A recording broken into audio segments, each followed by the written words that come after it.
Hello, welcome to Panisha College of English Education. I am Vimal Bandara Visingarachi. හොඳයි. අද මම කතා කරන්න බලාපොරොත්තු වෙන්නේ මම ඩිස්කස් කරන්න බලාපොරොත්තු වෙන්නේ reading passages වල එන බහුලව යෙදෙන question types දෙකක්. ඔබ දන්නවා ඊටාම බහුල ලෙස exam එකට යෙදෙනවා yes no not given, true false not given සහ MCQ questions. එතකොට සමහර අවස්ථාවලදී question 40න් 18ක් විතර යෙදෙන්න පුළුවන් true false not given, yes no not given සහ MCQ questions. මොකද මේ MCQ question yes no not given සහ true false not given questions අපිට skimming and scanning විතරක් කරලා උත්තරේ හොයාගන්න අමාරුයි. එතකොට අපි දන්නවා අපි ප්‍රධාන වශයෙන් ටෙක්නික්ස් 10ක් විතර භාවිතා කරනවා. මෙතනදී අපි විශේෂයෙන් මතක තියාගන්න paraphrasing, rephrasing එහෙම නැත්නම් synonyms use කරනවා සහ තවත් ටෙක්නික්ස් කීපයක් අපි මෙතනදී use කරනවා. හොඳයි. අපි බලමු yes no not given, true false not given කියන question වර්ග දෙකම එකක්ද? නැහැ. එකක් නෙමෙයි. සමහර වෙලාවට එකම passage එකේ උනත් දෙන්න පුළුවන් true false not given, yes no not given questions. මොකද question types 16ක් තියෙනවා මේ academic exam එකේ. ඒකෙන් සාමාන්‍යයෙන් 8ක් 11ක් අතර ප්‍රමාණයක් තමයි එන්නේ. එකම question type එක repeat වෙන්න පුළුවන්. සමහර question එන්නේ නැති වෙන්නත් පුළුවන්. නමුත් නිරන්තරයෙන්ම ඔබ බලාපොරොත්තු වෙන්න yes no not given, true false not given සහ MCQ question. හොඳයි. අපි දන්නවා අපි passage එකක් සාමාන්‍ය වචන 1000ක් 1200ක් 1300ක් විතරක් වෙන්න පුළුවන්. නමුත් මම මෙතන අරන් තියෙන්නේ ඊටාම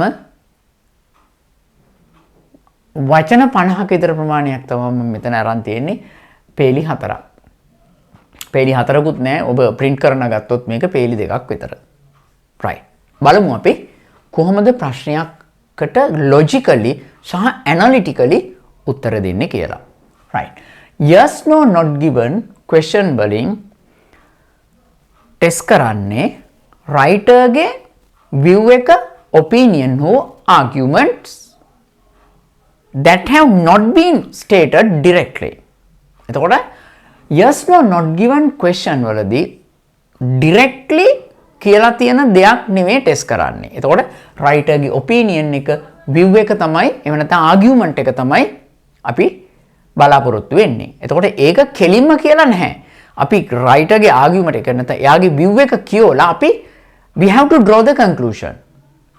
නමුත් in true false not given questions statement, that means the information does not change from one individual to the other. So really true false not given, this question type is easier than this one. Anyway, the general approach to both questions is almost similar. Okay. බලන්න දීලා තියෙන වාක්‍යය. AIDS is one of the deadly viral diseases and the promiscuous behavior is mainly responsible for the transmission. Lack of immunization is the main symptom of this and the antibiotics do not respond effectively to this. හොඳයි. මම අපි techniques කතාවක් කියවනේ. right. මතක තියාගන්න අනිවාර්යයෙන්ම ඔබට paraphrasing දෙනවා. මොකද paraphrasing වලින් තමයි ඔබගේ word stock එක එහෙම නැත්නම් rich vocabulary power එක check කරන්න පුළුවන්. බොහෝ වෙලාවට අමාරු වචනයක් දෙනවා. ඒ වගේම ඔබට keywords දන්නවා.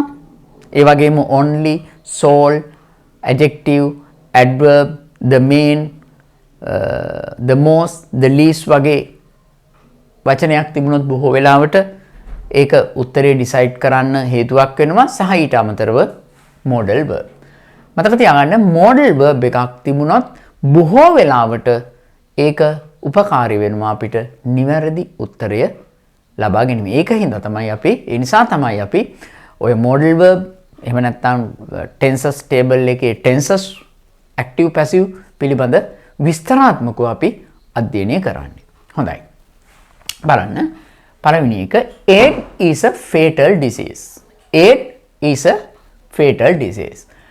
AIDS is one of the deadly viral disease. බොහෝ වෙලාවට AIDS is a fatal disease නැතුව මෙතන තව අපිට ගන්න පුළුවන් ඕනනම් illness වගේ එකක් තමයි යෙදෙන්නේ. එතකොට AIDS is a fatal deadly සමානයි fatal illness සමානයි disease. So this is true or yes. හැබැයි මතක තියාගන්න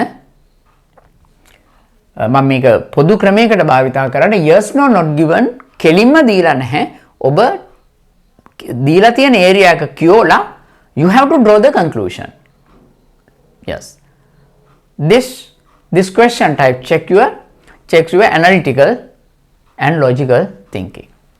Next one, absence of immunization is the key feature of this. එතකොට මේ වගේ එකට අපිව ඇත්තටම අපිව වරද කරන්න පොළඹවනවා. මොකද අපි දැක්ක ගමන් බොහොම සන්තෝෂයෙන් මේකට ගහනවා. මෙතන තියෙනවා මොකද්ද? Lack of immunization is the main symptom of this. Right. අපි ගත්ත ගමන් කියනවා මේක මොකද්ද? Absence of immunization is the key feature of this. Right. මේක easy. අපි right. හරි දිනනවා. නමුත් මෙතන තියෙන්නේ absence, මෙතන තියෙන්නේ lack. Lack කියන්නේ අඩුව, absence කියන්නේ නැතිකම. එහෙනම් what is the answer for this? This is false or no. එතකොට මෙතන තියෙන්නේ absence, මෙතන තියෙන්නේ yes. Antibiotics do not respond to AIDS. Yes, බලන්න තියෙනවා. And the antibiotics do not respond effectively to the AIDS. බැලුව බැලමට මේක හරි වගේ තියෙන්නේ. නමුත් ප්‍රශ්නේ තියෙන්නේ මොකද්ද? Antibiotics do not respond effectively to this. Yes. අපි කියනවා මෙහෙම. මම දුවනවා. මට දුවන්න පුළුවන්. මං කියනවා මට හයියෙන් දුවන්න බෑ. එතකොට මට දුවන්න පුළුවන්ද? දුවන්න පුළුවන්. බැරි මොකද්ද? හයියෙන් දුවන්න. එහෙනම් ඕනෑම ස්ථානයක ඕනෑම එක adjective එකක් හෝ adverb එකක් ආවොත් it could be a decisive factor in deciding the final answer. So effectively එහෙනම් මේක antibiotics do not respond to AIDS. ඒක වැරදිනේ. ඇයි? Antibiotics do not respond effectively AIDS කියලා තිබ්බනම් ඒක හරි. එතකොට antibiotic respond කරනවා. නමුත් respond කරන්නේ නැත්තේ මොකද්ද? effectively තමයි respond කරන්නේ නැත්තේ. එතකොට antibiotic do not respond effectively කියොත් එහෙනම් මේක එක්ක no එක්ක false නේ. එතකොට මේ වගේ දේවල් වලදී ඔබ ඊ타මත්ම සැලකිල්ලෙන් කල්පනාවෙන් බලන්න විශේෂයෙන් ඔබ හරියටම 100%ක්ම හරි වගේ පෙනුනොත් මතක තියාගන්න නැවත වතාවක් සියුම් තැන් චෙක් කරමින් ඔබ බැලිය යුතුයි. හොඳයි. බලන්න හතරවෙනි ප්‍රශ්නය. Having more than one sexual partner could be a major reason for the spread. එතකොට බොහෝ වෙලාවට අපිට උත්තරේ දෙන කොටසක් එක්ක සාමාන්‍යයෙන් difficult word එකක් දෙනවා. right. ඒක සාමාන්‍යයෙන් එක ටෙක්නික් එකක්. මොකද මේකෙන් ගොඩක් වෙලාවට rephrasing, paraphrasing සහ synonyms එක භාවිතා මේ ටෙස්ට් කරන හින්දා difficult words දන්නවද බලනවා. එතකොට if you are not aware of the word, not the transmission actually, yes, promiscuous behavior, you have to guess. එතකොට guess කරන්න වෙනවා අපිට නේ. AIDS is one of the deadly viral disease and the promiscuous behavior is mainly responsible for the transmission. එතකොට අපිට guess කරගන්න පුළුවන්කම තියෙන promiscuous behavior. We are not aware of the word, but still we have to negotiate with the meaning of the word. Actually, promiscuous behavior means having more than one unsafe sexual partner. Promiscuous sexual behavior. So, question, having more than one sexual partner could be a major reason for the spread. එතකොට මෙතන මම කියවනේ ඔබට technique එකක් විදිහට අනිවාර්යයෙන්ම modal verb එකක් යෙදුනොත් එතන mood එක තීරණය කරන්නේ ඒක decisive factor එකක් වෙනවා උත්තරේ තීරණය කරන්න. එතකොට having more than one sexual could be a is නෙමෙයි. එතකොට is the major reason ගාවොත් කිව්වොත් එතකොට උත්තරේ වෙන එකක් එන්නේ. එතකොට මෙතන තියෙන්නේ could be a හැක නොවෙන්නත් පුළුවන්. එම නිසා උත්තරේ එක්කෝ yes එක්කෝ true නේ. Yes. Number 5, AIDS is the only viral disease that transmit sexually. එතකොට ඔබට හිතනවා ඇති මෙතන that is transmitted sexually ද හරි that transmits sexually. එතකොට මේ ටික active voice ද හරි passive voice ද කියලානේ. ඇත්තටම වඩා හරි active voice මොකද මේක ස්වභාවිකව ලෙඩක් බෝ වෙන එකක් අපි ස්වභාවිකව වෙන දෙයක් විදිහට සලකන්නේ. එතකොට අපි active voice ලියන්නේ. AIDS is the only viral disease that transmit sexually. Right. එතකොට මෙතන කියලා තියෙනවා promiscuous sexual behavior mainly responsible for the brain. එතකොට ඒක තමයි ප්‍රධාන වශයෙන් හේතු වෙන්නේ. කියන්නේ ඒක හේතු වෙනවා කියන්නේ ඊට අමතරව වෙන හේතුත් තියෙනවා කියන එක. නමුත් මෙතෙන් අදාළ නැහැ. එහෙනම් මෙවැනි එකක් මේකේ දීලා නැහැ. එහෙම එකක්. එහෙනම් ඒක not given.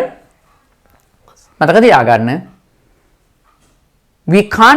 It is not possible to make use of our knowledge to determine the answer. අපේ දැනුම answer එක determine කරන්න දාන්න එපා. Last one, the spread of the disease could be kept in check adhering to precautionary measures. Keep something in check mean control. Keep something in check, control.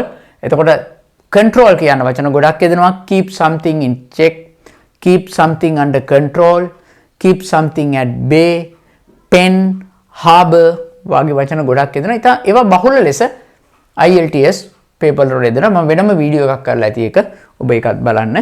Adhering to precautionary measures. Precautionary measures mean the measures that we can take in advance to prevent something.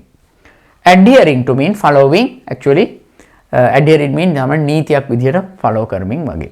Yes. එතකොට මේක හරි වගේ හරි තමයි මේක. නමුත් මේක මේ එකේ දීලා නැහැ. එම නිසා අපිට ඒක yes හෝ true කියලා කියන්න බෑ. එතකොට අපිට ඒකත් කියන්න වෙන්නේ not given ම තමයි. හිතන්න මම මේ question 6 frame කරේ මේක මම ලියපු එකක් කොහෙන්ම ගත්ත එකක් නෙමෙයි. frame කරේ බලන්න වචන මේ කළු black white board එකේ ලියන පේලි 4කින්. නමුත් ඔබට තියෙන්නේ පේලි 4කින් නෙමෙයි සම්පූර්ණම